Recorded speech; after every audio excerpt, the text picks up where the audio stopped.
Ah, the majesty of the dinosaur. Bleh. Bleh. Bleh.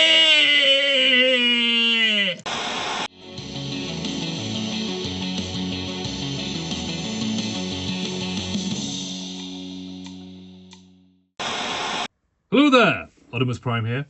Today we're going to look in our retro review at this masterful, wondrous piece of bonkers late 90s Transformer joy.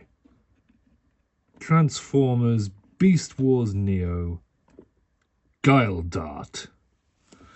Now, Guiledart is one of those wonderful things, a Japanese exclusive Transformers Beast Wars figure. And it has all of the fun, quirky hallmarks of this line. First up, it's a Triceratops. And, you know, they're everybody's favourite dinosaur. Unless your favourite dinosaur is a different one. In which case you're wrong, because it should be a Triceratops. Now, looking at him from the beast mode, he is, well, quite beasty. Much like most of the Beast Wars figures, he is fundamentally unposable. And even more so when you are effectively a land tank. His little feeties move. His back legs move even less. The head doesn't move. He's basically a statue. He's pretty much like those plastic dinosaurs that you get from the Natural History Museum. But he is a good representation of a Triceratops. He looks pretty cool. He's got all the right hallmarks. The 3 horns, the beaky beak, the fin thing at the back of his head, which name escapes me. And yes, I mean, that's pretty much it. What I really like about this figure is he takes a few cues from the Jurassic Park figures of the early 90s, and you can flip down the panel to reveal Dino Damage, which is quite wonderful. Now, much like some of the other Beast Wars figures, he is a little bit of what I tend to refer to as a panel tab nightmare, which is if you don't get him quite right, things just don't sit properly. And I was messing around with him for a good 10 minutes and could not quite get everything to sit right. It's my own fault. I haven't transformed him in a long time, and it took longer than it should have. But anyway, what I'm going to attempt in a moment is I'm going to attempt to transform him into robot mode. But first, let's have a quick finish off of the actual figure. So again, the panels here don't quite, well, they did, but they've popped out again. There are a few bits of robot mode showing, most notably on his neck here, which is a little bit annoying. And also, you have these quite noticeable blasters hiding in his little leggies. And there's a couple of little bits of robot mode on the back of his legs there as well. Oh, and a big sort of hole there. But to be fair, it's not too bad. He is a bit sort of shell-formy in some respects, and when we get to the robot mode, you'll see that quite a lot of his beast mode is just there. But anyway, let's see if we can transform him without messing it up. And I'm going to do it live in one take. Here we go. Right, first things first.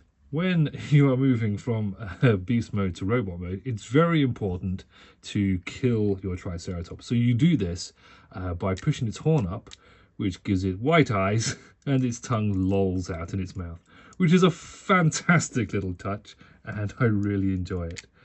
Quite a few of the Beast Wars Neo have this little daft function where you can move a part which sticks their tongue, little tongue going in and out there. And his eyes move. A little bit like Action Man, but less. So that pops all the way back there. I mean, you don't need to do it, but I just like to.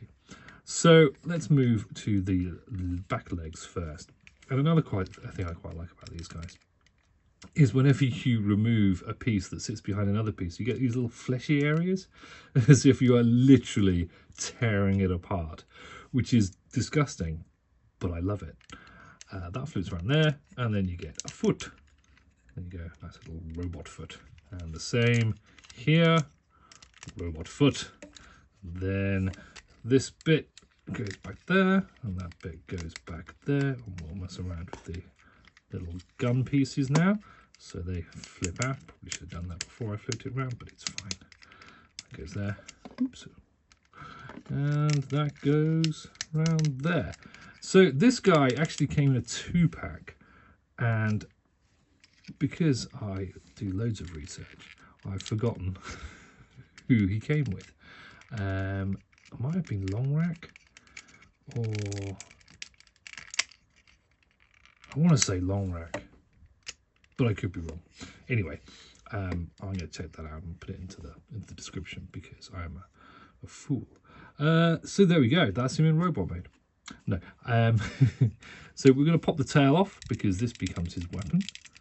It's a bit stiff. There we go. And again, a horrible fleshy thing. And there we get his little crystal, which shows that he is a Predacon. Ooh. Which I always find slightly surprising because he kind of looks maximally to me. But anyway, so pop that down. We can pop missiles into that, but we're not going to do that right now. Okay, so next things, we're just going to pop his undercarriage open like that. Just flip those bits up to the side. And then this is where things get a bit tricky. We're just going to sort of unclip his head here. The Triceratops head just pops off. And there you've got the missiles I spoke about earlier. And that bit you want to push all the way down and then sort of spin it round at this joint here, because that's actually his robot mode shoulder. There we go. Then what we're going to do, a little bit of jiggery pokery here.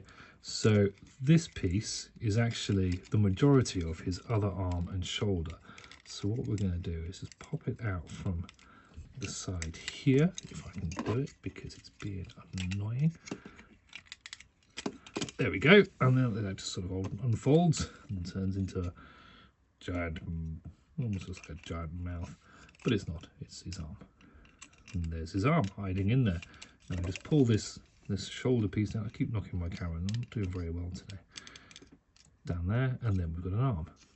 So I'm going to pop this up as high as it will go, and pop this up as high as it'll go, because this will help us slightly when we spin his body around.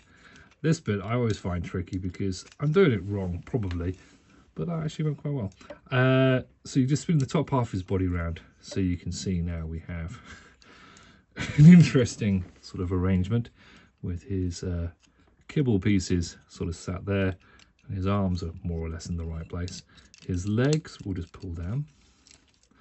And then this back piece you want to pull. And there's a post here you want to have more or less straight. And we'll deal with that in a second. And then his legs, they're on a hinge, which you just want to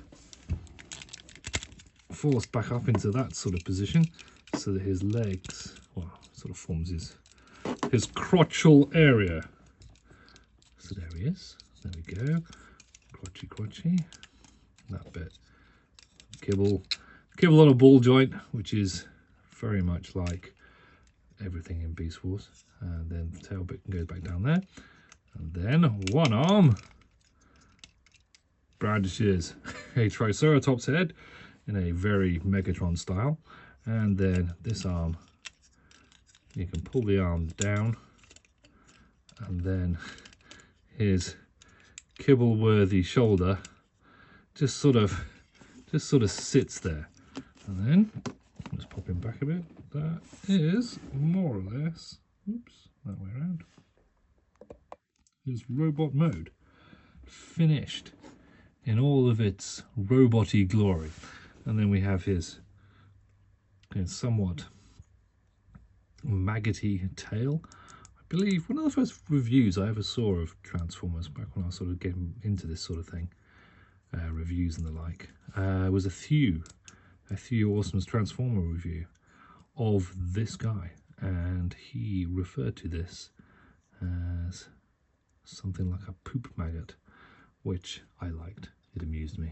Anyway, and that gun does go into his little fisty there, but it's a big gun, and it's not a particularly easy thing to... I'm just not going to bother. Haha, there we go. But you can pop one of these missiles out from up here, and you can pop it in to his launcher, and then you can fire it. There we go. Shot himself in the face. Let's have a quick look at his robot mode. So here is his visage. He's got sort of a... It's odd, really, because his head looks kind of like it's modelled after a rhino. So you've got sort of the rhino horn and sort of rhino ears. It looks quite rhino-y, in my opinion. I could be dissuaded if somebody wanted to put a firm enough argument. And that's pretty much it. So one half of him is effectively a Triceratops head, and the other half is a big bit of kibble where he holds his missiles. You can sort of position this, so you could make it out to be like some sort of missile launcher or something, I suppose, and the guns are there. He's probably got a third sort of turret mode. A lot of the Neo figures had turret modes, because why not? But anyway, that is Transformers Beast Wars Neo Guiledart, or Guiledart. I've always called him Guiledart, but hey, again, I could be wrong. A great figure. I've loved him since I've got him. He's the only Neo figure I still own that isn't anything to do with an Optimus Prime, simply because I just love the dude. He's just so much fun. Anyway, I hope you've enjoyed this little retro review. I will be back to normal Optimus Prime related reviews in due course. In the meantime, please like and subscribe. Do watch some of our other videos. Our rolling out 84 to 24 series is currently reaching the year 2000. So lots of fun things to come with all of Robots in Disguise and Armada and all of that stuff. So please do check us out, which you can also listen to as a podcast, which is very exciting. Anyway, I've been Oddimus Prime. Thank you for watching.